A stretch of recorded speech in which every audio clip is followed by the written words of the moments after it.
That's the jet. And they played that at the wedding.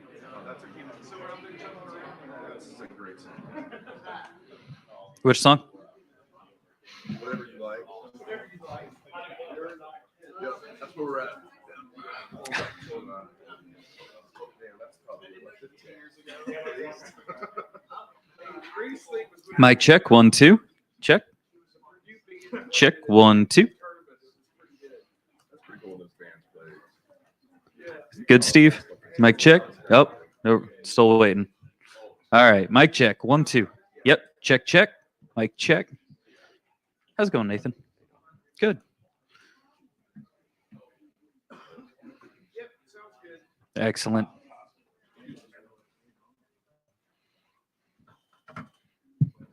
You're just going to ask Knowles questions about the Phillies, aren't you?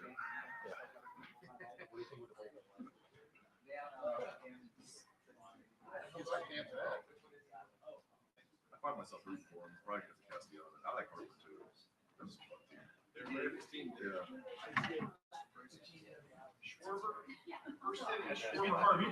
I like Schwarber. Schwarber Hart. Tom Bryan, the whole time.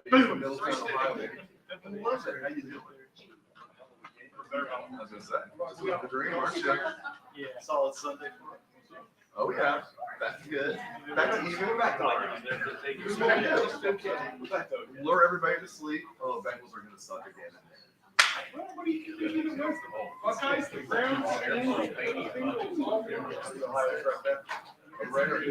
Steele, Zach Taylor, classic. Thinks the team sounds good all of a sudden. even makes the fan base figure six. He tricks everybody. He's a master. Tricks himself. That Zach Taylor face is just acting. He just looks like he's lost in a foreign country and can't speak the language. Mouth like Dave. Am I supposed to be here? We just got like bottom lip scenario. I'm telling Buckeye Nation and all of our fans this, but I'm also telling you guys this. Arrive early on Saturday. Things are going to be hopping. So spread the word. Arrive early. Stadium is opening up. Gates are going to open up at 10 this week. I think typically it's a 90-minute window when the gates open, but they're going to open up at 10 a.m. this week. We're encouraging our fans to get in early, watch the pregame, but just get to campus early and wear red, scarleting the shoe this week. Yeah, you guys can too. Where's your Manchester view? You play on Saturday. Yeah. A key point. Arrive early on Saturday and get into the stadium early as well on Saturday. Players from the Supersonics there on Saturday. Yes, I would think so. I mean, typically when we have an anniversary, they are. Yeah. So we had 73 last game, and it looked like there were 20 or 30 guys out there. So I can try to get a list.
All right, folks, thanks for being here. We're going to open up the floor over to the far right. Nathan Baird, Cleveland.com.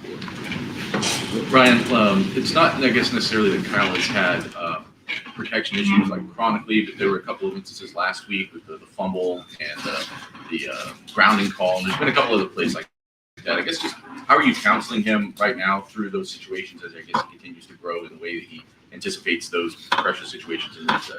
Yeah, the number one most important thing is the football, and that's going to be the way this weekend. It's a huge part of the game, and we got to take care of the football across the board. We got to make great decisions, and know when to cut your losses. Have a plan for when it goes, the way that you expect it to, but have a plan for when it goes, sideways. And I think it's really what you have to do every time you go into a play is, okay, here's what we expect.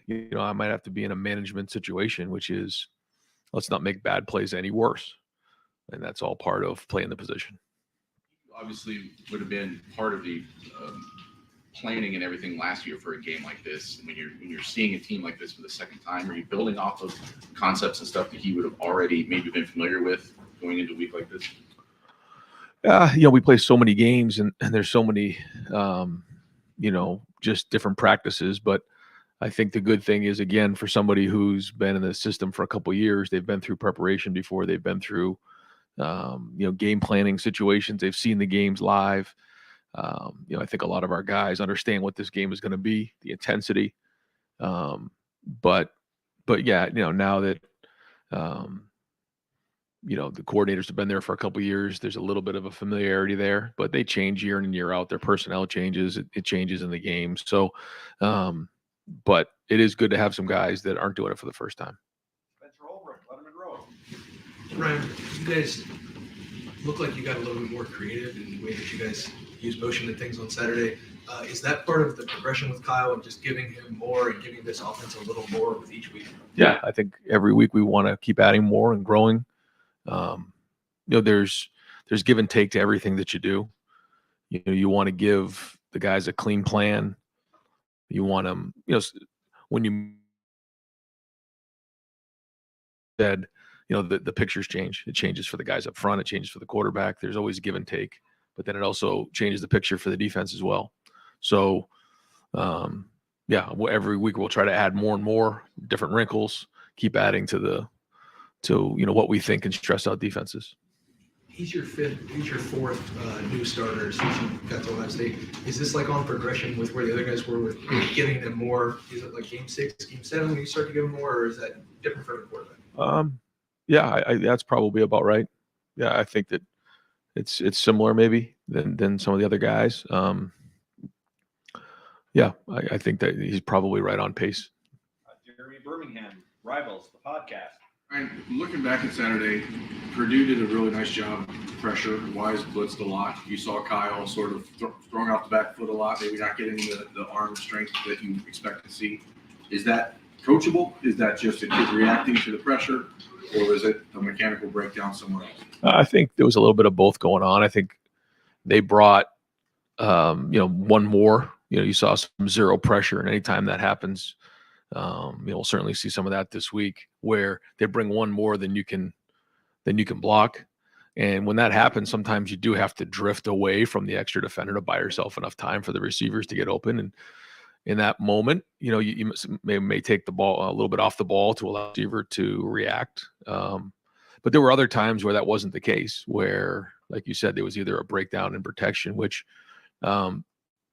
certainly the O-line has their part of it, but also it's it's just tight ends, it's the running backs, it's everybody involved. But certainly what we want to do is we want to take a good drop. We want to get our feet in the ground, and all the power from throwing the ball comes from your cleats being in the dirt. So there were some times probably where we're drifting a little too much. Dan Hope, 11 Warriors. Ryan, how much did you recruit Drew Aller when he was in high school, and just kind of what was that relationship like? Well, he's an Ohio kid who had a great career. We already had Quinn Ewers committed to us, and then there was a reclassification, and at that point, he was already committed to Penn State. But a lot of respect for him, for his program, and certainly being from the state of Ohio. He's a very good player. What do you think of the player he is now, and kind of what kind of threats is he going to pose to the defense? I think he's done a good job in his first year. He's had poise. He's a big, strong quarterback who, leads the team well and manages the game well and has a good makeup. I think he's got a bright future ahead of him. Cameron T. Robinson, the Athletic.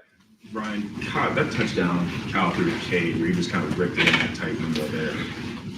Kyle seems to be getting more and more confident with his arm, and his eyes, just letting the ball rip more. Good.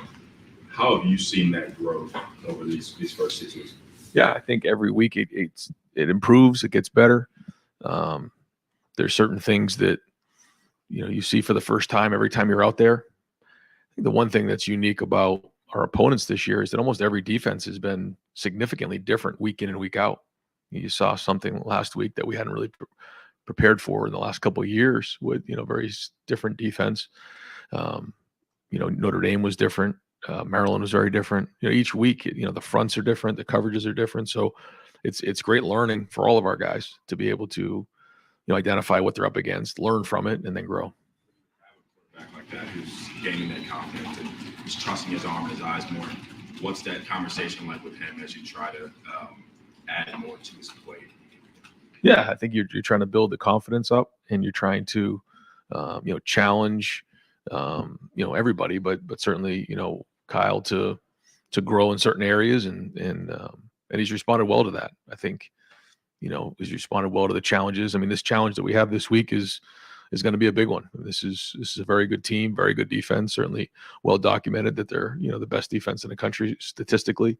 Have a lot of guys returning off of last year's team, so he knows we got to have a great week, and that's for everybody on the team. We got to have a great week of preparation, obviously. Tony German, Buckeye Huddle. Ryan, how can you tell you're facing a great defense if they haven't faced any offenses? Well, you know what they are coming off of last year. They're a very, very good defense, and you can see the turnovers they're creating, and they played against some solid teams. It's not like they haven't played against anybody. They played against some Big Ten teams, and you can just see the one-on-one matchups. And then also, like you said, coming off of last year, I mean, these guys have played before, and some veteran guys on that side of the ball. So I mean, they're a very good defense. And they've created some turnovers this year, a bunch of interceptions against Illinois. How much do you talk to Kyle about that this week? Is it more than any other week, or same as it always is? Just like every week. Yeah. It's just when you're in games like this, as we know, it could come down to one play. So everything is amped up. The consequences are higher, the stakes are higher, and that's the way you want it. We've already been in one of these games this year, but it's just a reminder when you get in these types of games. Dave Biddle, 24/7 Sports. Dallin Hayden got his first extended action. What did you see out of him that you liked? Yeah, I thought when the ball was in his hand, he did some really good things. I thought our O-line opened up some better holes, but Dallin ran hard as well. I thought once he got through the line of scrimmage, he got up to the safeties, and one run in particular, he really lowered his shoulder and ran the safety over, which I think he's number 31 for Purdue's a really good young safety, and he finished that run really well. So that was probably his best run. But you saw his feet move in the hole, and that was great, especially for somebody who hasn't really played this year. He seems like one of those guys when the lights come on, he always performs. Like going back to the Maryland game last year against Purdue. Is there something holding him back in practice? Maybe that he's not doing well.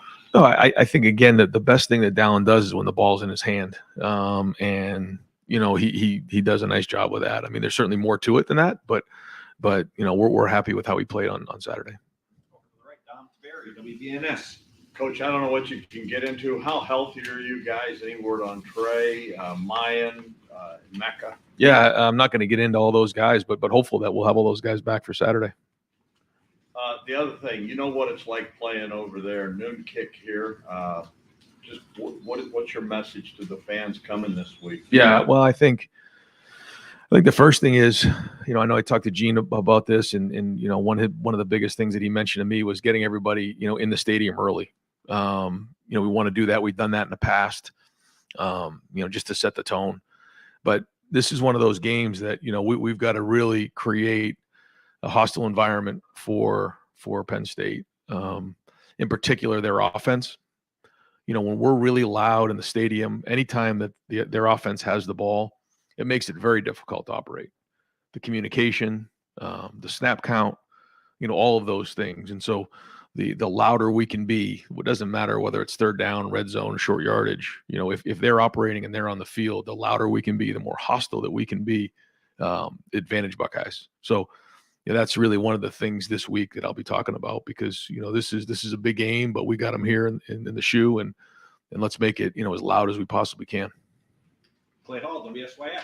When you're facing a defense like this, or number one in a couple of categories, number two in another, are you trying to find, is there a weakness to find, or you know that's not going to happen? Or when you sit around that table, somebody says, hey, I think we ought to, I've just noticed they don't do this well. I mean, has that moment happened, or you know that's not going to happen this week? I think the first thing every time you're looking at a game plan, you look at the personnel, and then you look at the scheme, and you try to do the best you can based on the personnel you have, based on the personnel that they have. What gives our guys the best chance to be successful, to move the ball down the field and score touchdowns. There's a lot that comes with that. Certainly there's the schematics of it all. It's also what your team knows, what your team has practiced. There's also things that will come into the game plan that, you know, are specific to your opponent. That's not any different this week than any other week, but there's a lot of hours spent in those meeting rooms going through that to make sure that, you know, our players are playing fast. And I think that's important for coaches to, you know, give them a clean plan, you know, not to put too much on them. You don't want them thinking too much. You want them playing fast. The podcast, Rivals. Ryan, I know you'd never use an injury for an excuse for a game, because you probably knew you weren't going to have a Mecca on Saturday, but how much do you feel that in a game, considering all the different ways that you can use a Mecca, and maybe some of the creative stuff that we saw, you know, maybe with Xavier specifically, how much of that is just a product of not having a Mecca? Well, yeah, Mecca, you know, we all know the production that Mecca's had and the impact that he's had on our offense the last couple of years. And anytime you don't have somebody like that, it does affect your offense for sure. We do have great depth. When we lost Chip, we did get, you know, we didn't panic, but it was concerning, because now you've lost three of your starting running backs, and or, you know, three of your top running backs. And the great news was Dallin was able to step up in a big way. Xavier was able to step up in a big way. And, you know, I thought Xavier, you know, graded out a champion. He played well in a lot of areas. He's very versatile for us. You saw him doing a lot of things, running the ball, catching, blocking. And, you know, when you have veteran guys like that who can do many things, you do have to get creative. You have to figure out ways to kind of make it work, because ultimately nobody cares. You got to figure out a way to get it done. What is it about Xavier that allows you to use him in such a variety of ways? I think the first thing is he became a great special teams player over his career here. So he's a really good football player fundamentally. The second thing is he played running back. He actually played cornerback for a little time here, and he's played receiver. So he's able to do many things. You know, he can be physical and block because he's learned how to play special teams. He can carry the ball. He can run routes. And when you do that and you have that skill set, you're a real weapon. Stephen Means, Cleveland.com. With the situation that's going on with Chip Trey in mind right now, I know you guys wanted to redshirt him, but given the way he performed last week, but also what's going on with that room, has that decision changed at all, whether or not you guys redshirt him? I mean, we're still going to do what we think is best to win every game. And it was great to see Dallin run out there and play well in the game. So, you know, when that decision has to be made, we'll make that decision. That decision doesn't have to be made right now, because we still have a little bit more wiggle room. But, you know, if it comes down to winning games, then certainly, you know, we'll sit down with Dallin and make sure we're all on the same page. But I know Dallin wants to play, and Dallin wants to do what's best for himself, but also for Ohio State. For us on the outside, when we see Dallin run, whether it's last year or on Saturday, it seems like he's hitting holes, reading it the right way. But sometimes the way you have talked about in the past, you bring up stuff like ball security, maybe the pass pro. Is he still developing those areas, and does he? Is the ball security an issue in practice? Because we haven't necessarily seen it. No. I think, like you said, I mean, the number one job of a running back is to take care of the ball. I think, you know, you can check that box, you know, for Dallin. So that's been great. And so, yeah, the more opportunities he gets, you know, the better he's going to be. And so we'll see how this week shakes out. Steve Hellwagen, 24/7 Sports. Yeah, Coach, the Devin Brown package there on the goal line, the red zone, just what were your thoughts? Looked like you had it down there 3 times with him and got 2 touchdowns and then had the ball knocked out the other time, which kind of predictable, I suppose, with a guy in a new situation. Just what were your thoughts about how that all played out? Is it here to stay? Yeah, I think when you get down into those type of situations, the numbers start to work against you on offense, and when you add the quarterback into it, it can change those numbers. But the great thing about Devin is that he can throw the ball well. You've seen the throw he made to Brandon at the end of the game. So he's not just a running quarterback. However, he is big, strong, and athletic and competitive. And so we, had been messing around a little bit with it, but felt like going into that game with the weather situation, at least the forecast about midweek, we can't get caught in a situation like we had in the past, maybe. So that was part of it. And then we added that down in the red zone and felt like it was a good package schematically, and wanted to let Devin go and kind of get his feet wet in that area and flush out any possible mistakes that may happen. I thought he ran hard. I thought he competed. I think he, hopefully learned his lesson there on that one, but it certainly does give us a different wrinkle, and we'll continue to build on that package. Whitney Harding, WCMH. Ryan, you just mentioned the weather. It's going to be similar potentially this weekend. So how good is it what the guys showed at Purdue as far as short yardage, third down, that you might have to replicate a big time this weekend? Yeah, I mentioned it during the bye week. You're into October and November in the Big Ten, so it's gonna be at least 3 probably bad weather games, and so we got to handle it. So we'll practice in it this week if it shows up and be ready to go. But we got to be able to run our whole offense. We got to be able to run everything, but we'll always look for ways that we can adapt to the environment, adapt to the situation when appropriate. Another interesting wrinkle you guys showed was a QB sneak, or tush push, whatever everybody wants to call it these days. It seems like an easy play, but how much goes into one, making that call on that play, and 2, go actually converting it? Yeah, I mean, there's pluses and minuses to everything that you do, and we try to, we don't just have 1 or 2 plays in those situations. We have a handful of things that we work on, things that we save, things that we try to grow upon, things that we do in a game that we try to have a counter off of it, all those types of things. And so we felt like that was a good moment to get that right there and secure that first down, and we'll keep looking at ways to do everything we can to get that yard or 2 in short yardage. Just to follow up on Drew Aller's recruitment, you mentioned at the time Quinn reclassified, and then you looked at Drew and he was already committed to Penn State. Is recruiting a player in that situation kind of like trying to man the drive where you're backed up against your own goal line? I imagine it's difficult to really pull that off. Yeah. If you're into those type of situations, for sure. We were always respectful of the situation. He was always respectful of the situation. He and his family were great, and it's kind of the way it played out. But a lot of respect for those guys. Respect for this, just when you're committed somewhere and you have a relationship over time, it's just one of those things where you kind of talk to them and reach out and just see if anything were ever to change, let us know. But at the same time, he was committed to Penn State, and we respected that. Earlier, you asked about the guys who were hurt. Denzel wasn't in that group. Is the hope for him also to be there? Yeah. Dudley Maurice, Kings of Columbus.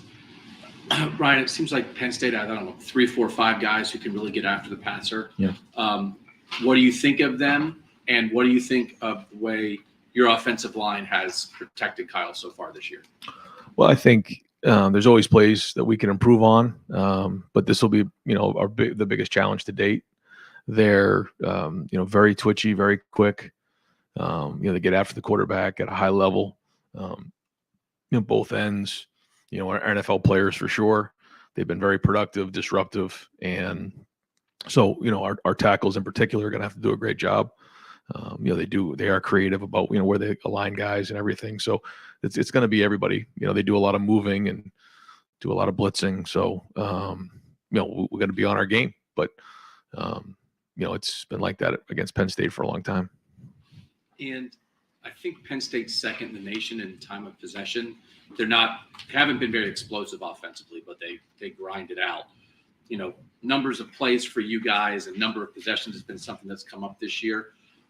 Is there anything you have to prepare for in case this is a a short possession game because that's stylistically kind of how they play. Yeah, well, it's interesting. I think they've done a really good job this year. They have a good offense, good offensive line, big and strong. The running backs run hard.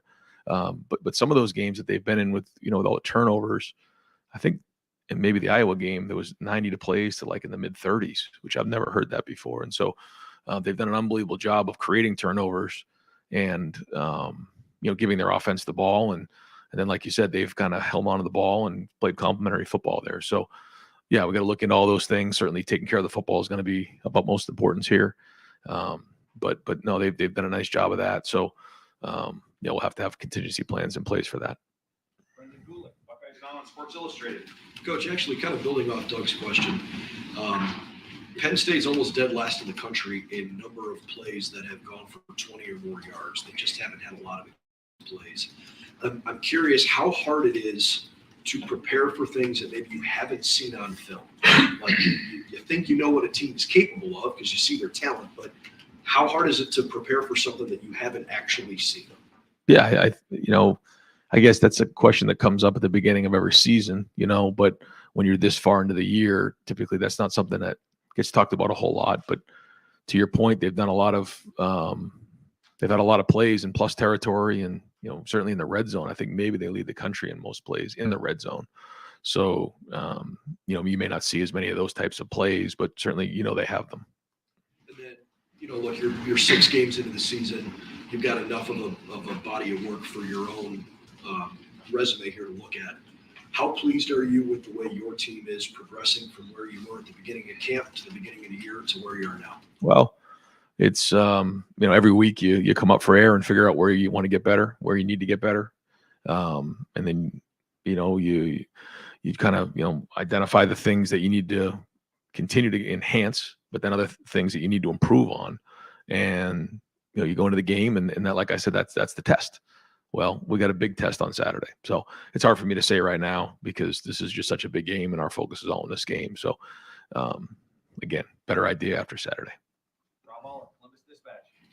Yeah, a couple weeks ago, you talked about the art of coaching, when to be patient, learning how to be patient, when to bite your tongue, when to be fiery. It seems like, and players confirm that you are a little more fiery this year. I think they call it you're cutting loose.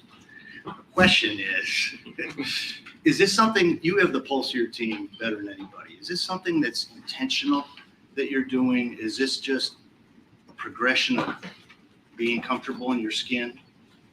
I think this team likes to get coached hard. I do. I think, they do. And this is a great team that can get pushed. And, they respond well. And this is a tough game. There's a lot riding on every game, and we know that. And so, it's my job to bring it every week, every Saturday, and push as hard as I can. But for the most part, it's thought out beforehand. I'm not just flying off the handle. Although I guess every once in a while, I guess I would. But I think the guys like to see the passion. I think they like to see that part of it. And so it's my job to bring that, and I'm going to continue to do that. You're more comfortable doing it, or were you ever not comfortable? Well, I think it kind of depends on your team. Yeah, I think it does. I think you got to do the best you can as a leader to lead your team and what your team needs in that game, in that moment, in that year. And my feeling is this is what this team has needed up to this point, and we'll keep identifying it. Maybe it'll change tomorrow or whatever, but again, I think that's what you try to figure out as the head coach. Yeah. Bill Landis, Rivals Podcast. Right, we saw Kyle ran a QB sneak. He kept on that one read play. I'm just wondering if you could also use him in the ways you used Devin last week down in the red zone of the run game, or what difference have you seen between the two that you should use Devin?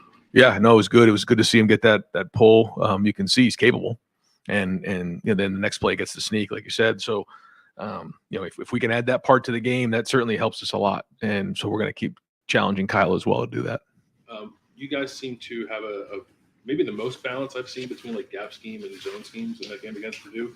Is that more of this works against Purdue, or did you maybe stumble upon, we think our offensive line of backs handle the stuff a little better? I think a little bit of both. You know, we looked hard, obviously, coming off the Maryland game to figure out, are we doing the right things for our guys? But then also that was a unique front. It was a 5 on the ball front, and we had to do what was best. So a little bit of both there. But, you know, when you do well, you have to identify why you did well. And then you got to be accurate with your assumptions. This season's probably a little bit different than the last two in the way that you approach a game. Obviously, you have a young quarterback and a defense you can rely on to get stops. Now, I guess how has that changed your approach to the way you manage a game, the decisions you make, and why you make them when you make them? Well, you go into the game trying to figure out, you know, you have different keys on offense, on defense, on special teams that you have to work on to get done. I mean, yeah, we identify those, but then you have to look at it holistically of, you know, how are you going to win this game? You know, how do you, and then sometimes you predict it and it kind of goes the way you think, and other times it doesn't. And that's based on what you have in all three phases. So, you know, and then the game changes. You get a feel for how the game's going, and you try to do the best you can to adapt, to come up with these plans for how to put your guys in best position to win the game. And, you know, at halftime, I say all the time, you're going to be winning, losing, or tied. And then you kind of figure it out in the fourth quarter. But this is going to be a 4-quarter battle. Always has been, always will be. Justin Holbrook, WCMH. I want to go back to Rob's question real quick. Why do you think this is a team that responds well to the way that you've been coaching this season? K-Stover says this is a team that has scars from the past couple of years. Is it that? What do you think it is that is allowing you to coach them this way? Yeah, I guess you know, we've all been through a lot together. Yeah, so maybe that's it. But I don't know. I don't have my finger on it. Maybe I'll have an idea after the season. But we're just going to go hard. We know what it takes to win games, you know. So we're going to go attack this thing as hard as we possibly can, and that's what we want. And I know that's what, you know, that's what we all want. That's what the fans want. You know, just to go as hard as we possibly can and swing as hard as we can. And again, that's what we're going to do on Saturday. But it starts with practice today. We got to have a really good, intense practice. We got to be flying around today. I get more worked up for a Tuesday and Wednesday practice, I think I've said that before, than sometimes on Saturday, because it's so important that we do well. So we'll keep swinging, and you know, this is a good group of guys. And like you said, we all have scars. They have scars, and hopefully, you know, the more battles that you're in, the more battle ready you are. The regular season is halfway over, but it seems like there's still so much we don't know about your team. I don't know if you have do you kind of agree with that there's still a bit of a mystery, just how good you are, and are your weaknesses truly weaknesses, or are they just, you know, normal steps in development? Probably say the same thing about Penn State. Well, yeah, I was going to say you probably said about a lot of teams right now across the country, maybe. You know, I mean, so I don't know. I don't know if I have a good feel for who we are as a team, but now it's time to go play, you know, again in a matchup game, you know, top 5 matchup again. And I think we certainly have learned a little bit about, you know, the quarterback. We've learned a little bit about some of the guys who we didn't know early in the season, but you know, our guys, and we have the pen to go write the script of what the season's going to look like, and that's really what matters. So, you know, a big part of what you're saying is going to be what happens on Saturday. Obviously, you had a huge win against Notre Dame. This is the second big one. How much does at least having that experience give you confidence, or at least you know kind of where you stand from that game? Yeah, it gives you a little bit of a barometer, I guess. But that game is so much different than this game. You learn a little bit from every game you play during the season. But and that was a very good team. You can see what they did last week. So it certainly does give, you know, some guys who maybe haven't played a lot some confidence, knowing that, you know, we did win that game, and you know, we could have played better and won by more, but we didn't. And but we did win the game. So there's kind of that you know, again, barometer that you use to say, okay, here's what I know playing in a game like that. Here's what I know I got to do if I'm going to improve, because that was a couple weeks ago, and we need to be, you know, much further along than we were at that game. And we'll wrap things up. Jim May. Yeah, Jim May show. Yeah, that's good. Appreciate it, Jerry. I got about 100 questions. I'll only ask 2. Dallin Hayden, for example, 4 running backs.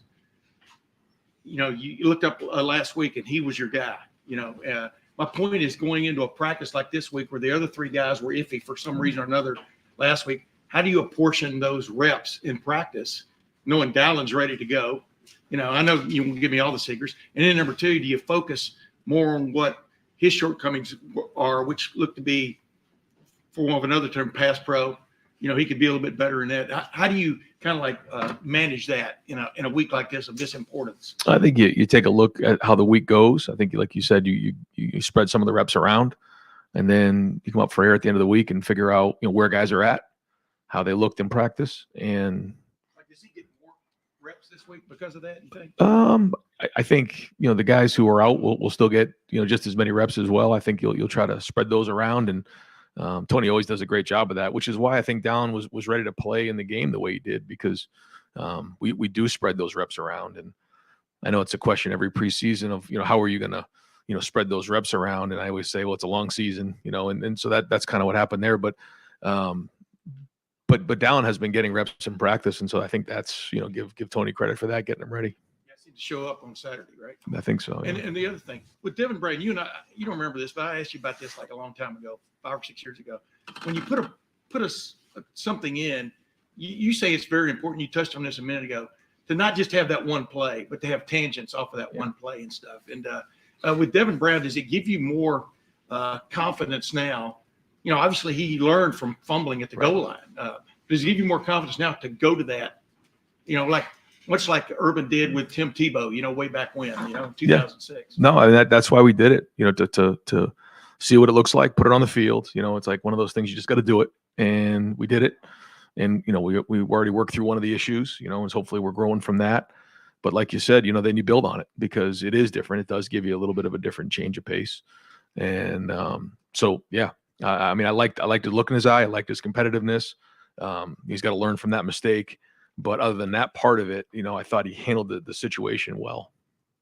You got it. Coach, thank you very much.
Yeah, it seemed like Jermaine Matthews put some good things on tape when he entered the game. If Denzel wasn't able to go Saturday, are you confident in his ability, and do you expect him to be used in a similar fashion, coming on the field with Jordan and Yeah, I'm confident. For a true freshman, he's got a lot of guts. He's got a lot of moxie. He's just talented. And he's shown the ability to make plays, so we're confident in putting him in there. I could see a similar situation. Rob Aller, Columbus Dispatch. Ryan Day was just in here talking about he coaches his team hard because it can take it. It wants to be coached hard. Have you noticed him being a little more fiery this year, A, and B, do different teams have different personalities like that based on, who the leaders are or whatever? Yeah, absolutely. Every team is different, and as coaches, we look for the best way to motivate them, and certainly with veterans, you can get after them a little bit harder, challenge them, and that's what we've been doing in practice. And Coach Day is always fiery since I've known him. He's always very intense and very committed, and he understands practice is what makes us better, particularly iron sharpens iron, so we really try to push them hard in practice. Fourth row middle, Pat Murphy, Jim, 24/7 Sports. Jim, I think it was after the Notre Dame game, someone asked you about like a bend don't break defense, and you kind of pushed back on that pretty quickly. What is wrong with being a bend but don't break defense in your mind, at least for what you guys want to do? I don't know. I just don't like the way it sounds. So how would you describe the change? What would you classify this defense as, given how you've changed, what you talked about quite a bit? One that prevents points, and that's our job. The stop rate is so important because that's the job of the defense. No matter where you go on the field, you got to prevent points, stop points. 3 seats away, Andy Baxter, Letterman Road. Jim, what stands out about this Penn State offensive line? Would you say that's maybe the biggest test your defensive line will face this season? Yeah, Notre Dame was pretty good. Penn State is just as good. They're really big, really veteran players, and so they adjust well, and they can cover you up. Great size. Far left, Whitney Harding, WCMH. Jim, so much of going into the season focuses on preventing explosive plays. Penn State's last in the FBS in explosive plays, but they still score a buku of points. So what is challenging about that kind of an offense that just kind of... Yeah, and their time of possession is awesome, and I think most red zone plays in the country. You got to find a way the challenging part is find a way to get them off schedule. Like if they just stick to a schedule and they can move down the field, they've been very successful at that. So you try to knock them off, kind of get them behind the sticks. But winning the situations, the third down in red zone, that becomes even more important, because if you can win the third down, it's like stealing a possession. Middle left, Dan Hope, 11 Warriors. Jim, we saw Cody Simon play a lot more this past week. Just how do you feel like maybe him and Steele compare right now in terms of how they're playing? Yeah, they're neck and neck. Cody is continuing to earn more playing time. He plays both positions, extremely valuable, but he's earned the time, and he's extremely competitive at that position. What are the things that you think Cody brings to you when he's on the field versus what Steele brings? Cody brings kind of an added dimension in the run game, because he's more of a Mike linebacker type. So when he's in there at will, he can be more effective in the run game. And obviously Steele brings a stronger athleticism. Seems to be able to make more plays in the passing game and cover more space. Doug Lane Reese, Kings of Columbus.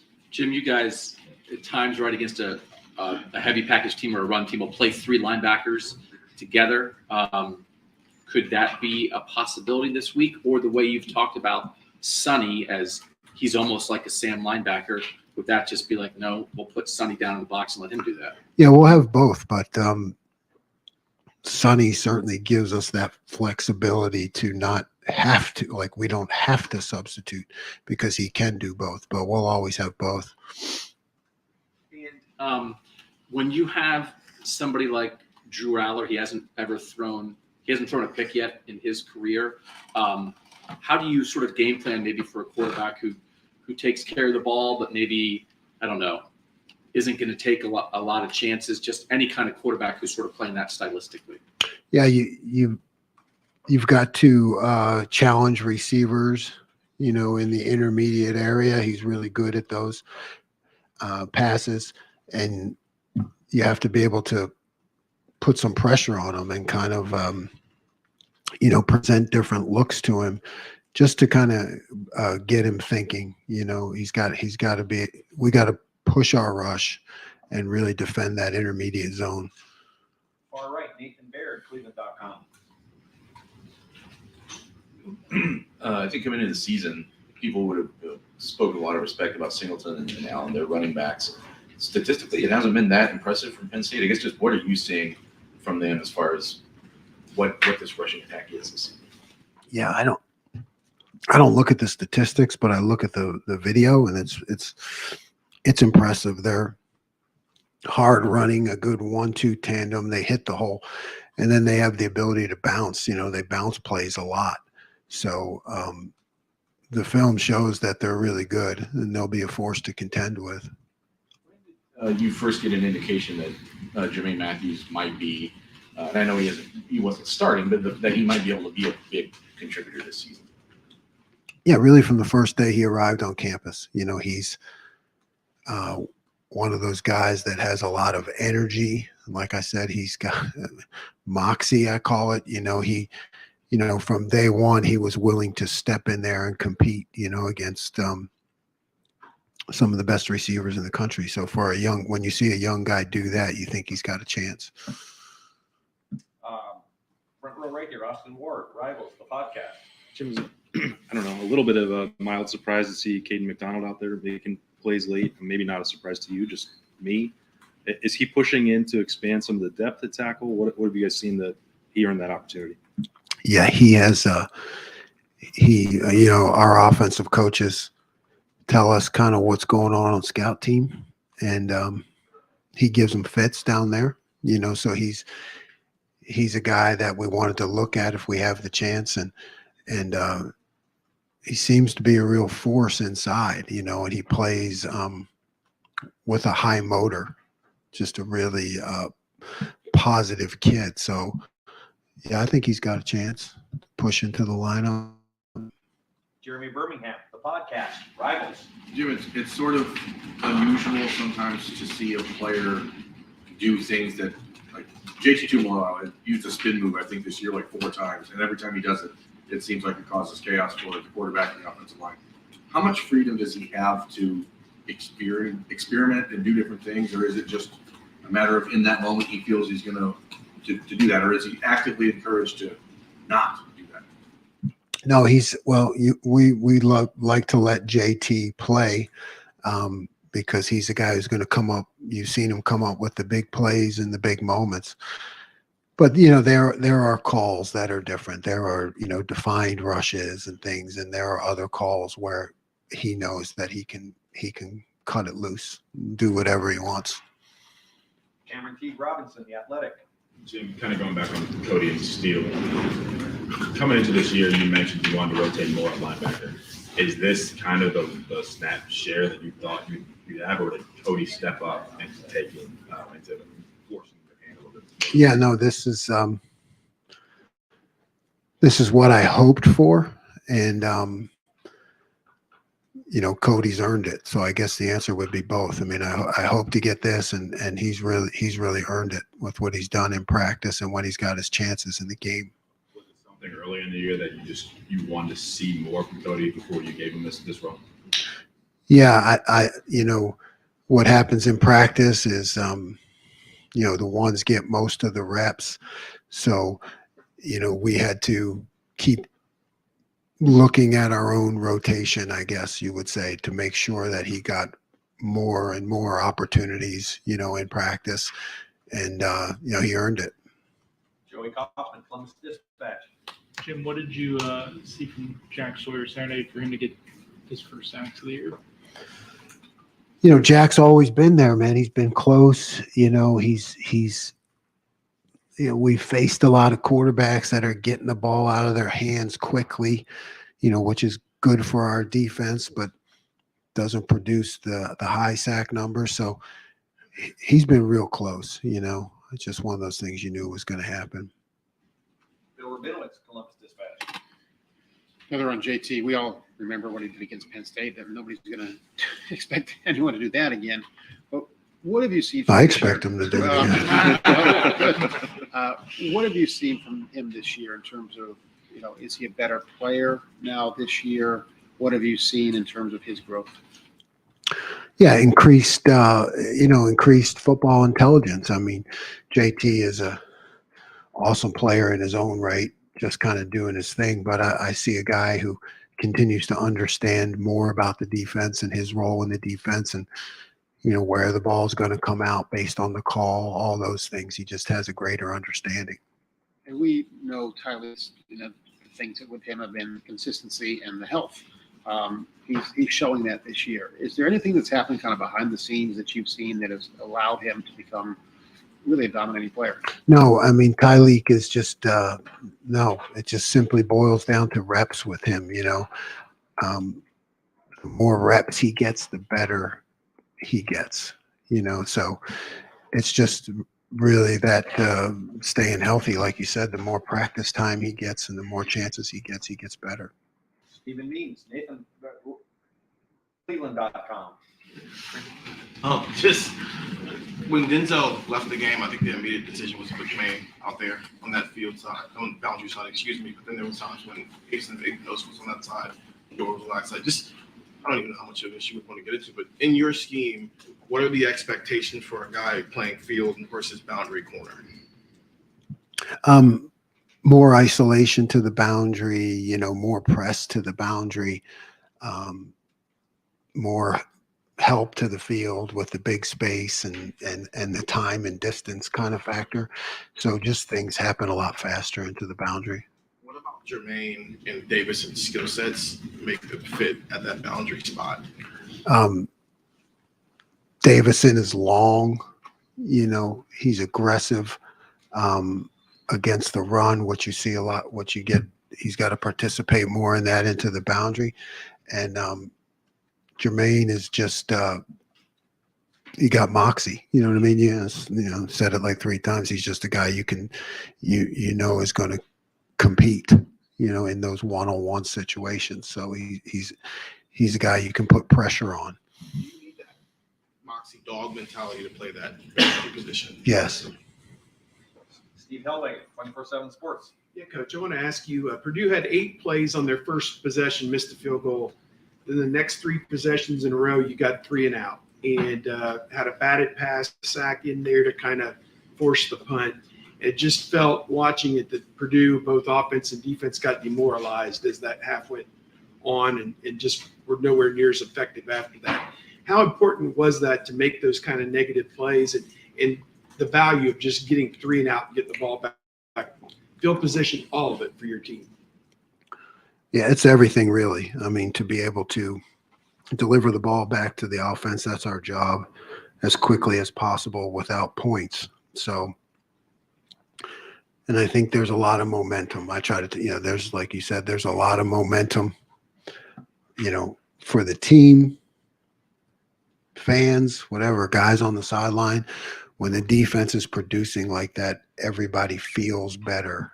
And I don't discount that because, it just creates momentum. Tim May, Letterman Row on 3. Tim May Show. Thank you, Jerry.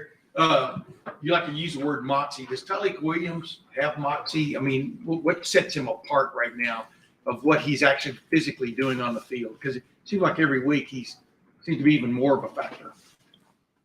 Yeah, I'd say he definitely has moxie. He's got that never gets down,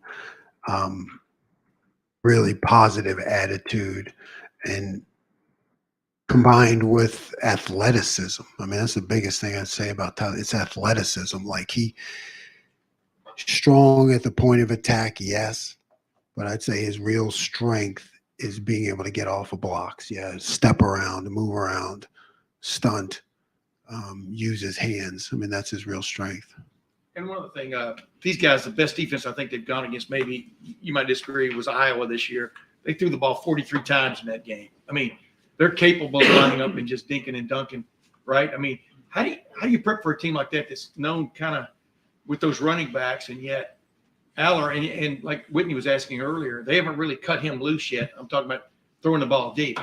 Just what's going on in your mind right now, like whirlwind kind of thing? Yeah. Stop everything. Prepare for everything. Stop everything. Have answers for everything. Yeah, that's basically it. But shows they have faith in Aller. Oh yeah, yes.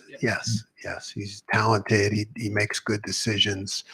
I think they feel like they have a full complement of offense, and we need to have a full complement of defense. Got time for 2 more questioners. Tony Girdman, Buckeye Huddle. Jim, how valuable has Jordan Hancock been to this defense, and how much relief has he given you at that nickel position? Yeah, he's the versatility, and I guess the fact that he embraced it. He embraced the move into nickel, and then you saw us being able to put him back to corner.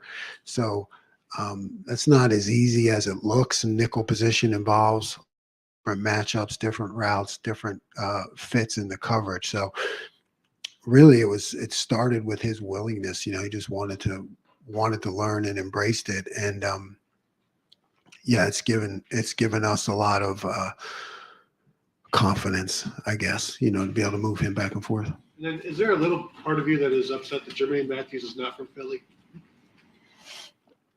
I never thought of it that way, but yeah, I mean, I never thought of it that way. But he's got that Philly kind of attitude. Go Phils, by the way. I see the hat. On our way to the second another World Series, right? That's right. Actually, Bill Landis from the Broad Street Bulletin gets the last questions today. Is that paper still in existence? I think it's gone, isn't it? I used to deliver the bulletin when I was 4th grade.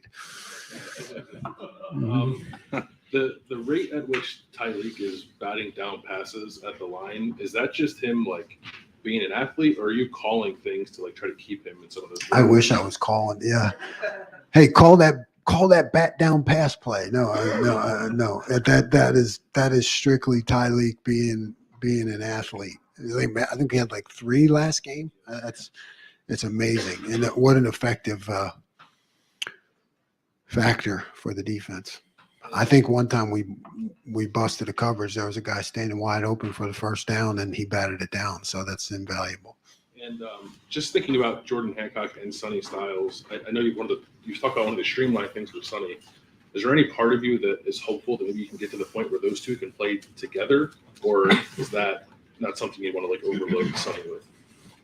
Yeah, I think that would. I think it's a possibility.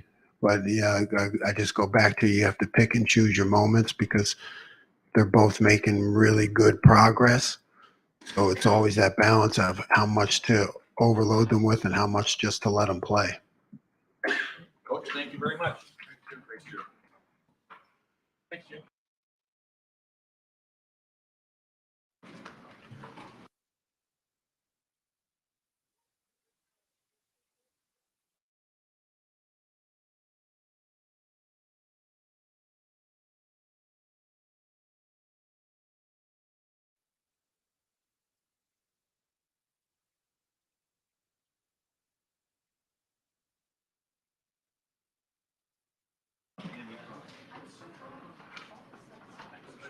Thank you, Keith. Thank you, Bree.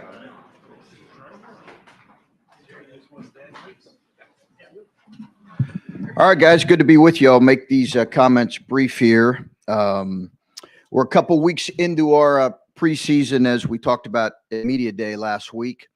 We have a really, I think, we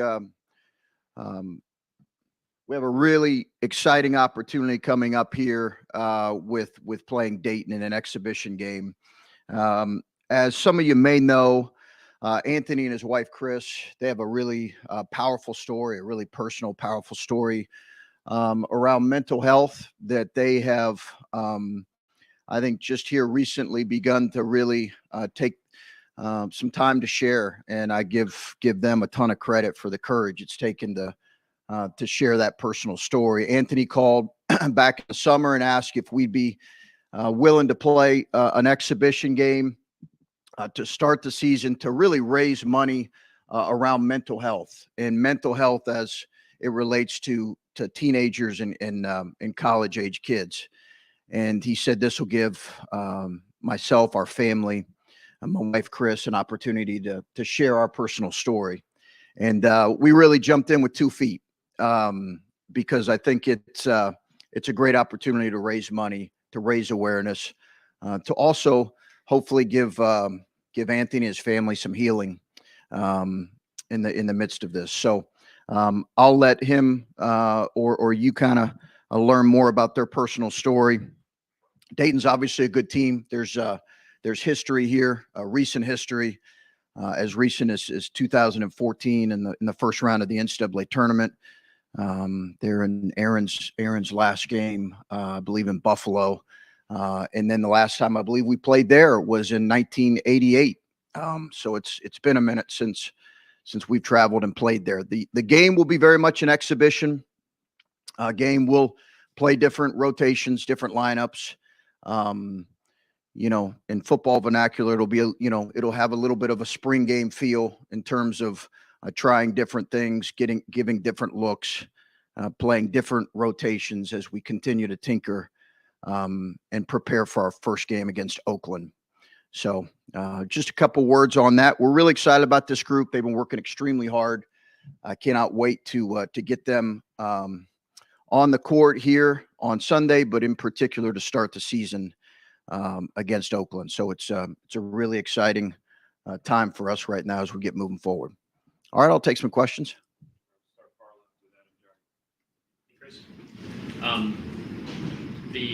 When you spoke with us at Big Ten Media Day last week, you said you had a couple guys still kind of banged up a little bit. Just what's the health of the team heading into this weekend? Yeah, no real updates on Tayson still in going through his recovery from his procedure, Adam, and that's still going to take a few weeks. There's no real update on his timeline. Austin Parks has returned to practice. He's beginning to do some full court work today. And then we've had some other bumps and bruises, but nothing of note, just normal preseason. We're going long. We're hitting pretty much every day right now. And, that can beat up a body a little bit. So we'll taper back as we get closer to real games. What will be the benefit of playing a game at this part of the preseason that isn't behind closed doors, that is going to be, warts and all, that's going to be out there for everyone to see? Yeah, no, I think in most cases, as you know, the idea behind this is closed scrimmage. Although those super secret scrimmages are really not super secret anymore, as we all know. Somehow we've got some moles in our program because you guys always figure out what the scores are in those particular games, which is really fine. I couldn't care less. We do have a super secret scrimmage the following week that many of you guys already know the opponent. And that will be I think we have really 2 early tests for our team. And again, you approach them very differently than you would a regular game. That's the reality. But I think both of these teams, I believe Dayton's picked to win the A-10. They're coming off a 20-win season. And the team we're scrimmaging is also picked to have a very good season. Chris, you talked about the benefits of this game. You've done these scrimmages before, going on the road, a place like Dayton, you said sell out. How much does that impact, especially some of the young guys getting a chance to experience that, even though it will be still an exhibition? Yeah, I think it's great. I really think it's great because that'll be an environment that will mimic really what a Big Ten road environment will look like. And it's early, right? It's October. You're throwing your group into that. I think the reality is having some guys that have been through some high level environments, road environments, having those guys returning that are going to play important roles for us really helps. But there's no question that's going to be a different feel than what you normally experience in these closed doors, almost like a classroom setting is what a lot of these, what these scrimmages are. And going on the road and doing it is, I think, we look at it as a great opportunity. And I think it's, again, we're looking at it as another practice, another opportunity to get better. But obviously, it's against someone else, which I know our guys will welcome. Hey, the idea of having this opportunity to play to raise awareness for mental health is a cool chance for you to talk about what that means for your program, even though a lot of this is Dayton focused. Obviously, Coach Day has a big mental health initiative. What priority in your program is mental health, the resources you have available to your players, and how do they take advantage of those? Well, as many of you know, the university and the athletic department really, I think, was ahead of the curve in making this a priority years ago. I think Gene led the way with that. In terms of the staffing and the therapists and counselors that are available, and beginning the conversation years ago, I think that was, again, I think we were ahead of the curve, and certainly we have the resources to make that a priority. I think as far as a head coach's responsibility and our staff's responsibility, I think it's important to have open dialogue about what it looks like, what mental health looks like, and what taking care of yourself looks like, to normalize this whole process of young people going through struggles that they go through. And when I had a chance to talk to Anthony, I think he brought some great insight, and as it's such a personal story to him, talking about his daughter and what she went through during the years of the pandemic, and some of all the struggles that young people went through there. So I think it's I think each program and each staff here that I'm in contact, I know I've talked to Ryan about it, take it very seriously. I think it's true for young people. It's true for all of us sitting in this room that it is really important to prioritize that. And on another note, I do think that one of the things I've learned as I've advanced in years here a little bit is I often feel like I'm in the best place with my self-care when I'm thinking about others and when my life is centered around helping others. And I think it's always a good lesson for all of us. Hard to transition back to a basketball question after that, but I'm curious, when you have a new team, every year it has a little different feel to it. Can you give us a sense of what the maturity of this team feels like early in the year, their ability to grasp what you guys want to do? Yeah, good. Yeah, really good. I feel really good about it. Again, having some guys returning that played important roles, like Bruce, Roddy, Felix, Zed. Having some older guys, been really pleased with our 3 transfers that we added. So I think it's been really good. Obviously time will tell, but we've had some really good leadership. I think we have those sophomores that have taken another step as players and as people. And in Bruce's case, I think he's really grown as a leader.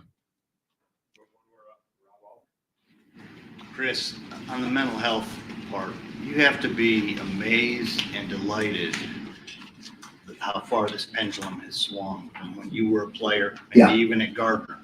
Yes. I mean, would you have benefited from this back in the day as a player? Or, I mean, the stigma was there then. Yeah. It's not now. I mean, how far has this thing come? Yeah, I can't imagine going into my coach and asking him if I could see a therapist. That's how far we've come. I just couldn't imagine doing it. And or my trainer, it just wasn't common. And in some ways, and I never got this impression from him, but he many of I was super close to him. He's since passed, but it was not normalized in any way. So I think that it's come a really long way. And again, I give our athletic department a lot of credit for it. But the reason this was I think we jumped at it, and we've talked about. I know for 7 years now here, I've gotten grief from Dayton fans about never playing them. And trust me, it's been pretty consistent. We have talked about playing in the past, and I'd be open to doing a home and home with them at some point for sure, as we almost did it a couple years ago. But this is so unique because it's so personal to Anthony and his family. And I think that's why I got tremendous respect for him. That's why we jumped at the opportunity. Question. Sure. Last year we were watching Roddy. He's just kind of going Yeah. along. Boom. Late in the season, tournament, he just comes on. How important is something like that for a kid to really just come into this year like a 180 almost? Yeah, I think finishing like we did was important for everyone, but certainly for him with the way he played to get some confidence against good teams and to finish 5-2 down the stretch. He didn't really kind of hit his stride until the last few games of the Big Ten tournament. We saw glimpses of it in practice. Now for him, I think he's got to take the next step as a player, and that is really how consistent is he going to be, and that's what's sitting in front of him, the challenge. How consistent are you going to be? For us to be good in what we believe we can be this year, Roddy has to take a real consistent step forward. You mentioned the transfers. One asked about Dale, especially now Taysom now, probably an important ball handler for you guys at the moment. Probably will be this season anyway. But yeah, are you expecting him to be the kind of player he was at Baylor, or are you expecting even more scoring or want that from him this season? Oh, I anticipate him playing a bigger role than what he did at Baylor. Dale Bonner's been he's been really good for us. He gives us a speed that we haven't had. He's the fastest player we've coached here from end to end for sure. He just has tremendous quickness and speed with the ball. And he's a little bit slight in build, but he's been able to really shoot the ball. We're going to need him to play a bigger role. He's playing behind a couple NBA guys there at Baylor. We're going to need him to play a bigger role, and I think he's ready for it. Hey, Chris, how do you fix the Ohio State run game? I was hoping you'd ask that. Beyond that, last year about this time we talked, and you had kind of hinted that you saw something really special with Bryce last summer. How do Scotty and Devin, similarly ranked kids coming out of high school, high expectations? Yeah. How have you seen them adapt to this level, and what are you expecting from those guys? Yeah, I think Bryce had this natural ability to kind of get a bucket even when he was being challenged or closely guarded. He was a tremendous isolation player. Those guys have different games. They have different strengths that they bring to the game right now. Scotty right now is probably of our freshmen, not probably, he is of our freshman ability to come in and impact on both ends. But I think they all will have moments this year. I think the reality is if our team grows like we expect it to, we may not need to rely on our freshman class as much as we did last year in terms of just throwing minutes their way, which I think is healthy for them and for our team. I think Devin's shown real improvement here in the last couple weeks in his conditioning and his fitness. But again, I think that's a high bar just in terms of Bryce's proficiency scoring to place on anybody. But they have different strengths that they bring, and certainly both of those guys will impact our team. You and Ray, it seems like there's been a little bit more simpatico, the podcast stuff that he was on, over the summer. You guys, obviously, as a program, need the football program for recruiting visits. Now, how vital has this relationship been between the two programs in the last few years? Well, since I've been here, really. I mean, Urban was tremendous as soon as I got here. We've since stayed in contact and stayed in regular communication. Never forget him coming over. I think he was working in the office, came over during the Michigan State game when we beat him there. But those guys have, both of those guys have been great. They've been, our wives, we have dinner together. We built a friendship. I think there's a commonality in terms of, being at this place. And I think it's grown into a really, beyond just a working friendship. It's grown into a friendship. So big fan of him, big fan of his leadership, and can't wait for this weekend. Hey, Coach. Obviously, this is the third season in a row where Dayton has sold out their regular season schedule. They love basketball down there at Dayton. What kind of elements of their culture would you like to have emulate up here at Ohio State? Well, I love their arena. Excuse me. Love their arena. Love the size of it. And I love ours as well. I just think, they have a pretty compact place. Have the chance to see it for a minute over the summer. And we know for years, right? For decades, not years, for decades, that place has been really passionate. I think they have, one of the great basketball fan bases. And most people who follow college basketball know that they have one of the great basketball fan bases in the country. And I'm really excited for our group to play in front of it because it is a tremendous following. So, kudos to them for doing that. It's been that way for years now. They're pretty consistent in that, as they always have been. They love their basketball, and that's part of the reason why the first 4 games have been there in the NCAA tournament. Had an exhibition again last year against Chaminade, objectively a lower caliber team than Dayton. How important is it after a disappointing record last year to open your season against higher caliber teams like Dayton and the double secret scrimmage team? Well, as I mentioned, it's an opportunity for us to get a chance to see how we perform against a really good team, a team that's expected to win their league and be an NCAA tournament team. I think that gives you great feedback. Again, it's not. It'll be coached differently than a regular season game. That's the reality of it. We'll look at different rotations, different lineups. We're not going to play guys as much as we would when we open against Oakland. But it'll give us a really good test and information to take back. Hey, Chris. Simple question, maybe not a simple answer. What are you hoping to get out of this game? You mentioned different rotations and things, but on individual kind of guys and play in basketball, what are you hoping to get out of this? To see how our guys respond in that element against another good team, against the physicality that they're going to bring. They have a really good frontline player. It'd be great for us to see how our guys operate against a really good frontline player, as well as a talented guard. They got a couple preseason all-league guys. So anytime you're going into this, you only look at it as a coach and as a really positive thing, because you get all of this immediate feedback that you can take back. And in some cases, if you're struggling, or if a guy's struggling, you might leave him in there a little bit longer, just for him to experience and work through that a little bit. These are the kind of environments where you do that. I'm sure you've talked with the guys and they know the story and they know what you guys are doing and why. How important is that at the beginning of this season for them to have those conversations with each other and begin that bonding and building and getting to know each other on a different level?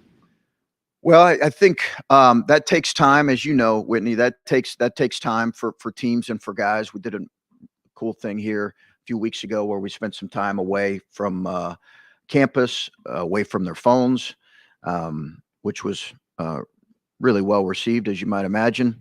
And it was a really good thing. But I think those kind of conversations, how personal those can be around mental health and maybe what a kid's struggling with, they take some time to develop. And I think we're getting there for sure. Yeah, Coach. Felix Akpara, just curious about him now 3 weeks in or so. Are you getting the sense that he's making that step to where he could be a 20-minute, 25-minute a game type player? Because when he played those kind of minutes in the tournament last year, it felt like he was changing games and impacting games. Yes. He was able to stay on the court. Yes. What do you like about him, I guess, if he's able to do that? A lot. Yeah, I like a lot about him. Just what you said. He impacts the game in a lot of ways. And I think for us, he's going to need to be able to play those kind of minutes consistently. He is, he's still, his offensive game is still evolving, and he's got to make sure he understands kind of who he is and what his strengths are. But his offensive game is growing and evolving. But when you're 6'11" and you have, almost a 7'2" 2.5 wingspan, and you're a relatively quick jumper, and you're a good athlete. And beyond that, he's got a real intelligence he brings to ball screen coverages, to ball screen defense, to reading actions, to understanding how to play certain actions, whether it's a wide pin down or a stagger or a STS or any type of action. He's got a real feel for those things that I think is maybe a little bit uncommon for a young guy. And I think that's helped him on that end.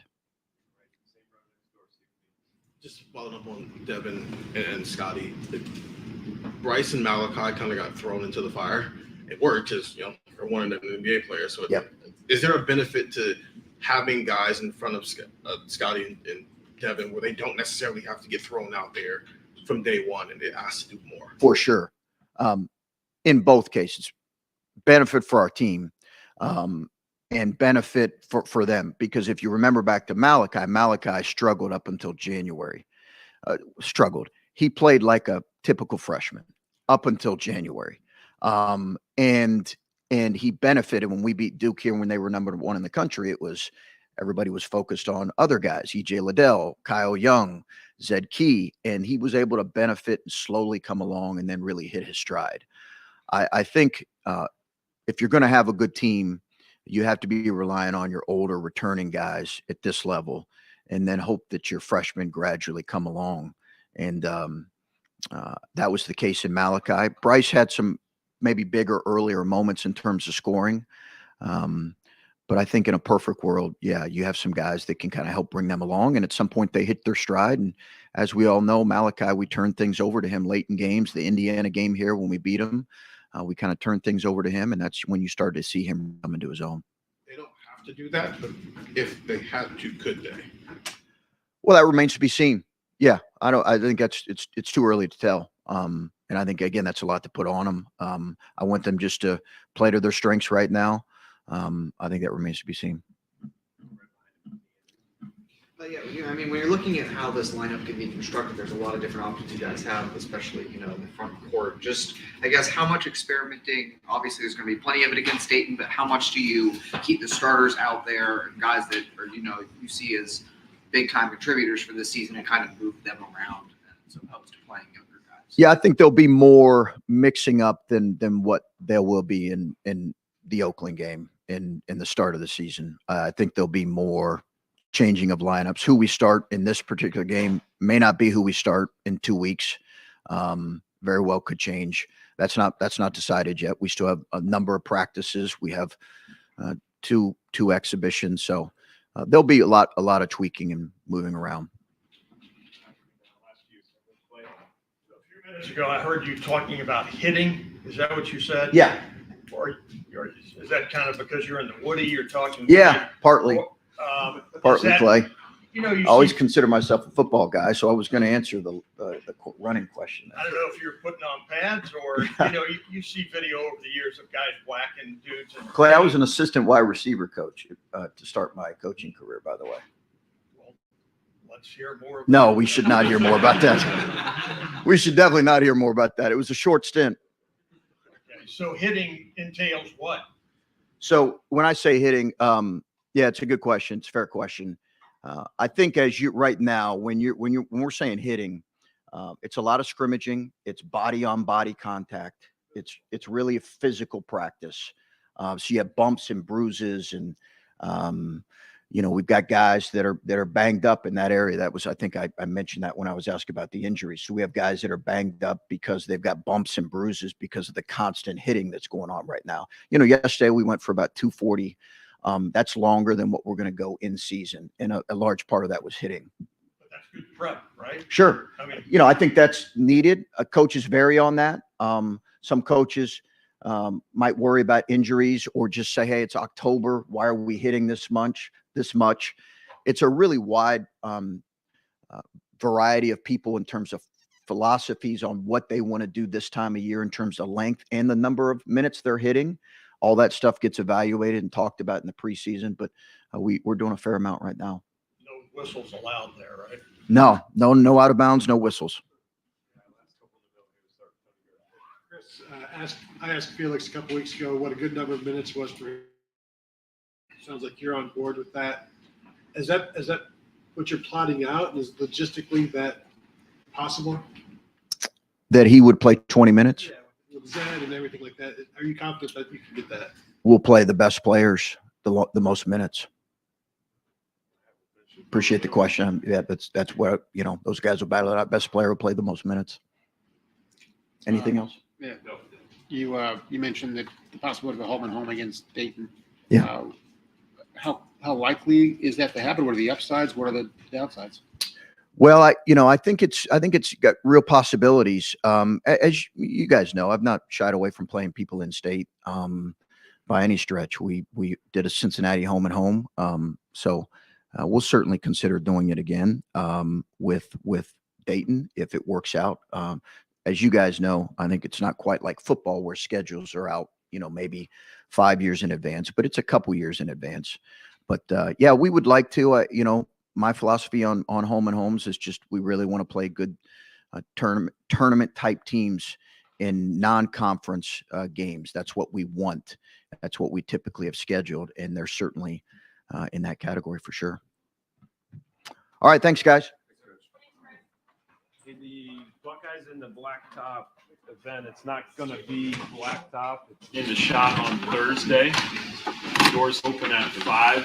I think we're going to do from 5 to 6 will be the end of the guys' practice.